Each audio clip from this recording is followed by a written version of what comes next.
Hello and welcome to another bikepacking Q&A video. In this video I'm going to answer a very common question I get. How do you plan a bikepacking route?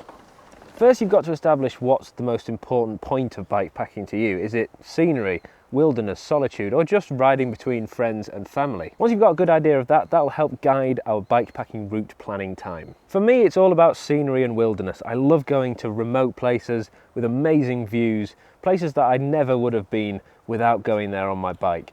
So that's what I look for when I'm planning my routes, amazing locations with fantastic scenery. For trips in the UK, I try and plan my routes around the transport I'm going to use to get there, which is often using a train. So I look for a start point with a train station, and ideally, if I'm not doing a circular loop, another point with a train station so that I can get back home.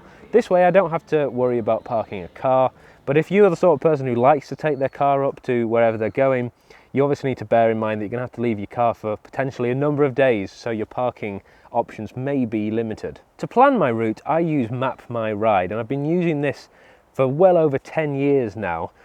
Some people like to use Komoot, but I've never really got on with it personally, so I've always favoured MapMyRide.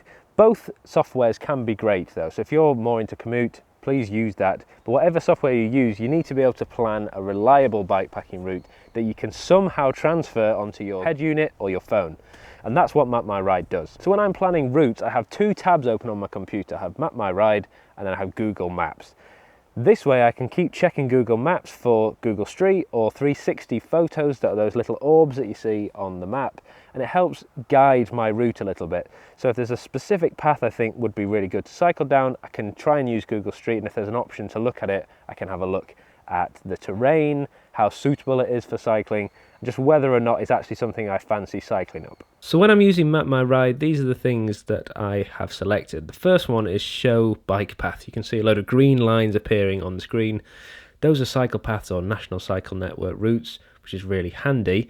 The next thing I select is show elevation. It's very important you know how many feet of climbing you're going to be doing, because that will dictate how many miles you should be doing. I have auto follow road selected in the top right hand corner of the screen, and that means that MapMyRide will select what it thinks is the best cycle route, and you can see a lot of the time it tends to go for the National Cycle Network routes here in the UK. This also works abroad as well in other countries. I use Google Street when I'm doing this to check the route and just make sure that MapMyRide has put it on to a good place that I actually want to go. I look for blue National Cycle Network signs and gates and railways and things like that where I know that I'm going to be riding on reasonably good terrain. I do also look at the 360 orbs like I mentioned, so if someone's been on the track and taken a photo in 360, that's really handy because usually Google Street doesn't go down those routes, and it means that you can see what the surface is like, whether or not it's something that you want to ride on. I put show elevation, it's very important. If you look at the bottom right hand corner, you can see that I've done 400 feet plus of climbing, which isn't a huge amount, but in 6 miles that's a reasonable amount, so you just got to keep an eye on that, especially if you're in a very hilly country.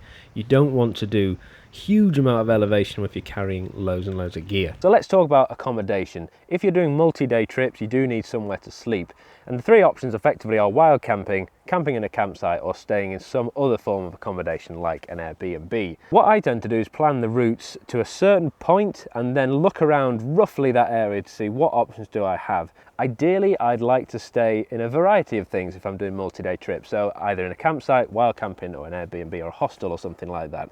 I try and vary it up.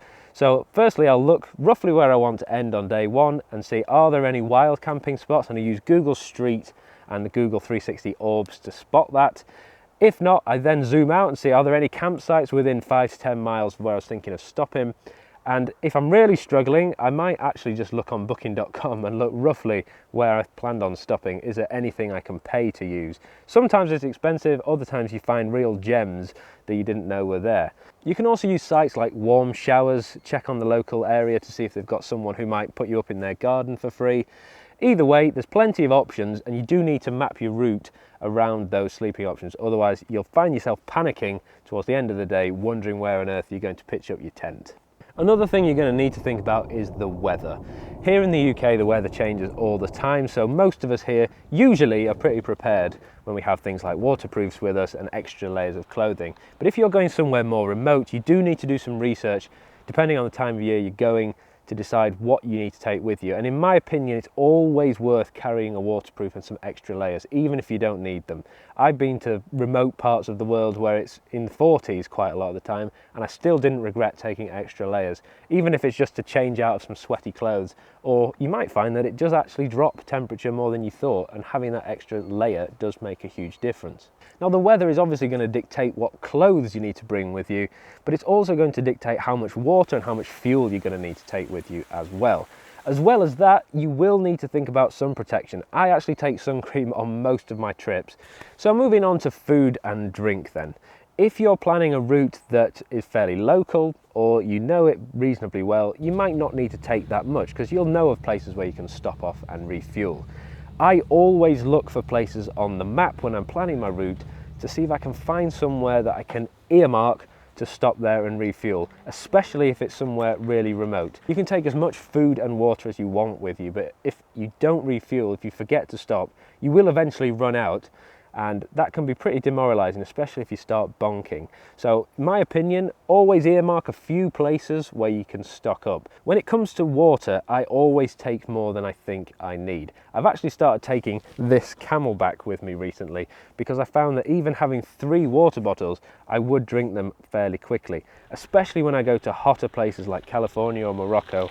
There are fewer places to fill up and I drink more than I thought I would have done. A couple of final tips for this before I go. Number one, if you're planning on going to some form of accommodation that isn't camping, you might want to book in some extra flexibility when you do that. Booking.com allows this. You tend to have to pay a little bit more, but it means that you can cancel at relatively short notice. If you're doing a really long trip or you're not 100% sure you're going to make it to the next place on time, you can cancel and obviously get your money back, which is brilliant. Secondly, pair the route that you've planned to an appropriate bike. I've made this mistake a few times, even fairly recently, with many years of experience doing this. I end up planning a route that's maybe a little bit too off-road for my bike, and I end up struggling and having to walk for a lot of it. Similarly, you don't want to take a fat bike or a huge mountain bike somewhere where it's 99% road and it's super smooth. You're going to be going a lot slower than you need to, and it's going to be a lot tougher. So always bear that in mind. Is the route suitable for my bike and vice versa? And lastly, spares and repairs. Please make sure that you take those with you. I've been caught short with this as well, not taking enough inner tubes or forgetting a pump.